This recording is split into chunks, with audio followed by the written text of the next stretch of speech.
Привет, c'est Joanna Swan. Bienvenue dans l'Instant PSG, une émission qui tourne autour de l'actualité du Paris Saint-Germain.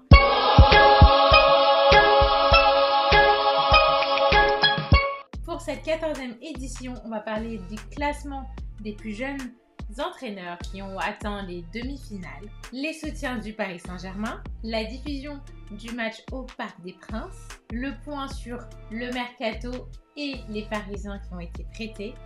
Et pour finir, on va bien sûr parler des blessures au Paris Saint-Germain, faire un petit point là-dessus et parler de la composition pour le match de demain. Alors, le classement des plus jeunes entraîneurs jusqu'à la demi-finale, en fait, qui ont atteint les demi-finales, c'était détenu par Luis Fernandez avec le PSG, qui à l'époque avait 35 ans. Donc, il a fait un petit message sur Instagram en disant qu'il est un peu dégoûté parce que du coup, c'est un peu dommage, il passe à la deuxième place, c'était teneur en titre. Et il a pris contre Julian Nagelsmann, qui est l'entraîneur de Leipzig, qui avait 33 ans. Le troisième n'est d'autre que Didier Deschamps, à 35 ans. Le quatrième, Pep Guardiola, à 38 ans. Et le cinquième, José Mourinho. Au niveau des soutiens des personnalités, on a bien sûr des personnes incontestées qui soutiennent le Paris Saint-Germain depuis longtemps, mais on a aussi des personnes qui sont d'anciens joueurs, entraîneurs, ou ce que vous voulez, de l'équipe de Marseille. Donc on va commencer par Bernard Tapie. Donc Bernard Tapie, il a dit qu'il aimerait que les Parisiens connaissent que Marseille a connu il y a quelques années. Il s'est critiqué en disant c'est parce qu'il est proche de la famille Sarkozy, c'est pour ça. Donc on a bien sûr Zinedine Zidane qui est fier justement pour la Ligue 1 et qui parle du fait que cette compétition est très particulière et qu'on n'arrive pas à ce stade de la compétition par hasard. On a bien sûr Jean-Pierre Papin, bien sûr, c'est pas obligé.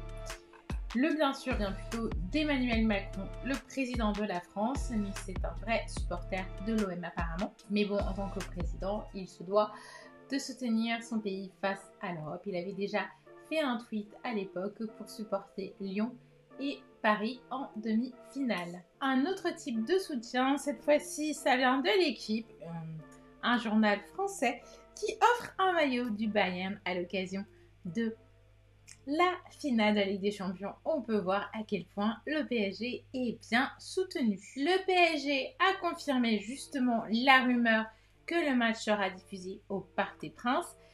Ne cherchez pas à avoir des places, bien sûr, il y en a déjà plus. Vous allez avoir ce petit message d'erreur qui va apparaître, ce qui veut dire quelques places. Pour les abonnés, donc moi j'ai reçu un mail à 21h pour me prévenir. Et bien sûr, les places sont très vite parties. Alors, il y avait deux formules. Il y avait une formule à 13 € qui est la place, entre guillemets, plus le sandwich et un soft. Et la formule à 17 € qui est le cheeseburger et la bière. Bière qui sera certainement sans alcool. Sur ce principe, je trouve ça plutôt sympathique. C'est sur les écrans géants. Donc, ils ont eu les accords pour rediffuser le match. J'espère que les supporters présents vont mettre beaucoup d'ambiance et qu'ils puissent vivre cette finale à la maison. Quand on dit arrivée potentielle de nouveaux joueurs, on s'attend forcément à un mercato, mais pas forcément le retour des Parisiens qui ont été prêtés. Donc petit point là-dessus. Alors, nous avons Eric Junior Dina Mbembe qui est prêté actuellement au Havre. D'ailleurs, on les a rencontrés justement en match de préparation. Son contrat avec le Havre en tant que prêt se finit en juin 2021. Ça se passe plutôt bien pour lui. Et il est parisien techniquement jusque en juin 2023, la fin de son contrat avec le PSG. Donc, il fait de très bonnes prestations. Le Havre est très content de lui. Ça se passe très bien pour lui. Pour les cas suivants, c'est un petit peu plus délicat. On a le cas de José Rodrigues qui est prêté au Sporting Portugal. Son contrat s'est fini le 30 juin 2020, donc il est de retour chez nous. Il me semble qu'on l'avait acheté en 2016. Son contrat arrive fin en juin 2021. Pour lui, c'était pas très prometteur. Il n'a pas eu énormément de temps de jeu. Il a eu un début de saison qui se passait pas forcément très bien. Et il espère pouvoir enfin jouer au PSG, ce qui n'a pas trop été le cas depuis son arrivée. Mais ça me semble compliqué avec justement les objectifs du Paris Saint-Germain. Autre cas qu'on connaît un petit peu plus, c'est le cas d'Alfonso Areola qui était prêté au Real de Madrid. Son contrat a pris fin en juin 2020 et il est en contrat avec le PSG jusqu'en 2023. Alors lui, c'est un petit peu plus compliqué. C'est que son prêt affecte le prêt de Sergio Rico. Sergio Rico ne nous appartient pas, il est prêté, c'est un très bon gardien, etc. Et on parle de négociation que Léo ferait pour la prolongation du contrat de Sergio Rico, mais elle dépend si on arrive aussi à prêter Alfonso Areola. Donc c'est un peu plus compliqué. Si jamais on ne peut pas garder Rico, il faudra penser à garder peut-être à Areola, parce que sinon on n'a plus de cas ou Innocent qui est un mode titi dans les cages. On a quand même besoin de quelqu'un qui a un peu plus d'expérience. Areola, c'est peut-être pas le meilleur gardien du monde, mais il a une expérience internationale. Passons plutôt au mercato. Dans le cas de Cavani, on l'avait annoncé Benfica, j'ai entendu 12 millions, j'ai entendu 10, j'ai entendu 8, j'ai entendu 9, j'ai entendu plusieurs sommes. Et apparemment, le Benfica aurait refusé, jugeant Cavani trop cher. Donc son agent n'est d'autre que son frère avait proposé qu'une partie de la somme serait externe, mais le Benfica aurait fermé définitivement la porte sur le cas Cavani. Le Cavani serait beaucoup trop gourmand.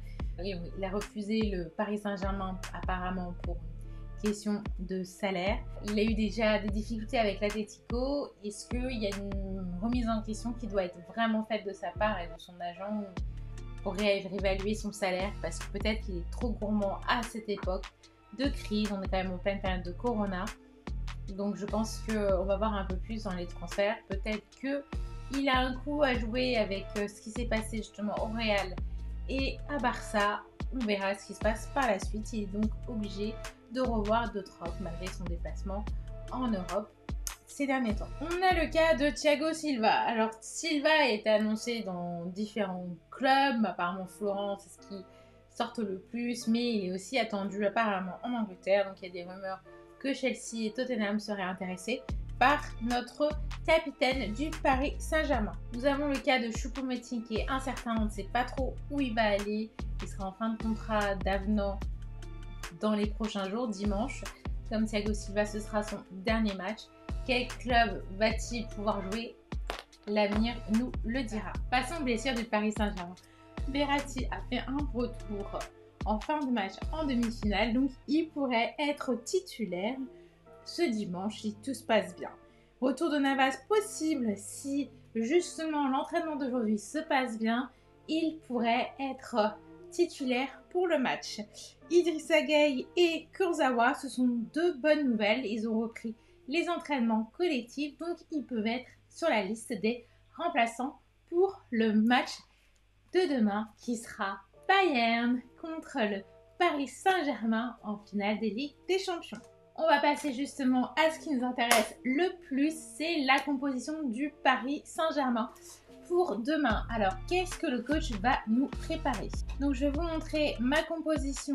Alors, pour moi, pour ma composition actuelle, si jamais les bonnes nouvelles, elles tombent, on pourrait aligner Navas.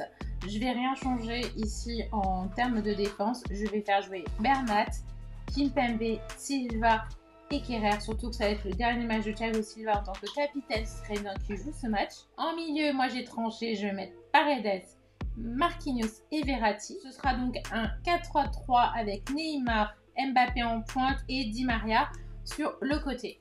Je vais faire quelques changements. Je changerai Verratti pour Idrissa Gueye afin qu'il ait un peu de temps de jeu et éviter de réveiller de vieilles blessures à Verratti. Paredes, il fera un changement également avec Herrera afin de continuer le pressing contre le Bayern de Munich. Di Maria, je ferai un changement avec Sarabia. Sarabia qui peut être très décisif. Les autres remplaçants seront bien sûr Sergio Rico, Kurzawa et Mauro Icardi, en sachant que je ferai peut-être rentrer Kurzawa à la place de Kerrer, vu qu'on a droit à 5 changements en Ligue des Champions et que peut-être ça va dépendre des formes de chacun. Éventuellement, peut-être qu'on pourrait faire rentrer Icardi, ça va dépendre un petit peu du score, mais on va dire que j'ai plus confiance dans ce trio que aux performances éventuelles d'Icardi. Je vous remercie d'avoir regardé ce numéro dans son intégralité. Je vous dis à demain pour un autre épisode avec un petit message spécial que je vais vous faire passer. Merci à vous tous de vous être abonnés à ma chaîne et de me laisser des commentaires. Ça me fait toujours plaisir de vous répondre. et allez le Paris Saint-Germain. Ô ville lumière, sans la chaleur de notre cœur, vois-tu notre ferveur quand nous marchons près de toi dans cette quête, chasser l'ennemi, enfin pour que nos couleurs brillent encore.